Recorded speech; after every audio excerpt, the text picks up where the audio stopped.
The Angels are in a completely different boat when it compares to other teams within the top 10. No, they aren't in some massive rebuilding phase, nor are they entering or exiting one. This is a team that's gearing up for a division push, but has done it without any consistent rebuilding times, so they don't necessarily have the greatest farm system. Though the history of the recent Angels is a different video. What's important to know is that they're gearing up for the playoffs, and they don't necessarily have the best farm system. So what does this mean for this draft? It means that this draft could be one that seriously contributes to the Angels' contention window. Much like the Orioles and Mariners videos, I've already got their choice. The Angels should be drafting left-handed pitcher Reid Detmers out of Louisville. But why should the Angels go with him? How does he fit into the Angels system? I'm going to be answering questions like that in this episode. The first question I'm going to be answering is, why a college player? Now, this is probably obvious to most, but it's because they are in a later stage of development compared to high school players and will make the MLB quicker. Of course, making the MLB quicker equals a solid addition to a competitive squad during the contending years, or at least providing reinforcements as needed. In Detmers' case, pitching often seems to be a revolving door, as rotations aren't always consistent, and bullpens are incredibly volatile. If recent history shows anything, the Angels aren't an exception to this, so they'd be drafting Detmers in hopes that he'd become a rotation mainstay.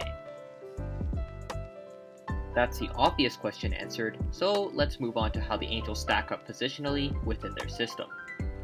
I usually talk about young talent, but it's important to note that the Angels will be carried by their current All-Stars in their contending years, so treat this section differently. With that said, the Angels do have some young position players at the MLB level that are worth noticing.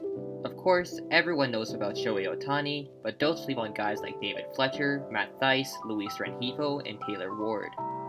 Prospect-wise, the Angels have some really nice prospects too, with Joe Adell, Brandon Marsh, Jordan Adams, Jeremiah Jackson, and Jahmai Jones as their most notable future impacts. These players, with the exception of Adell, don't necessarily have obvious future roles in the Angels lineup, but they will either find a way to get in or be used as trade chips. We're drafting a pitcher though, so let's take a look at the pitching. Of course, pitching-wise, we can mention Ohtani again. Outside of him, prospects like Griffin Canning, Patrick Sandoval, Jose Suarez, and Jaime Barria are all notable young starting pitchers who have pitched at the MLB level. Moving on to the farm, and they have pitchers Chris Rodriguez, Jack Kochanowicz, Hector Yan, and Jose Soriano as some interesting options. However, none of these guys are really top-of-the-line pitching prospects, mostly grading at 45 overalls according to MLB Pipeline. So with a pitcher like Detmers, who rates at a 55 overall in terms of scouting, he would be a most welcome addition to the team. So let's go through his skill set and his statistics first, before we make that definitive decision. Coming from Louisville, Detmers is a projectable lefty that stands at a 6'2", 210-pound frame. He uses this frame to be durable on the mound, minimizing any injury concerns and being able to pitch deep into games. Despite this frame, however, his fastball is only thrown in the 90 to 94 mph range, but is thrown with elite command and deception. He often pounds this fastball high in the zone, where hitters can't seem to get a hold of it, as it contrasts well with his pitches that are thrown lower in the zone. So, what pitches am I talking about? Well, I'm talking mainly about his curveball. Thrown at the 72 to 76 mph range, his curve is absolutely fantastic, being one of the best pitches in the entire draft. This is his main strikeout pitch, and when he's on his game, the pitch is simply unhittable. His final pitch is his changeup, which isn't quite notable as the curveball, but still ultimately an effective pitch. As said earlier, it contrasts well with the high fastballs he throws, and has good sinking action. I can gas up these pitches all I want, but how does it translate to the stat sheet?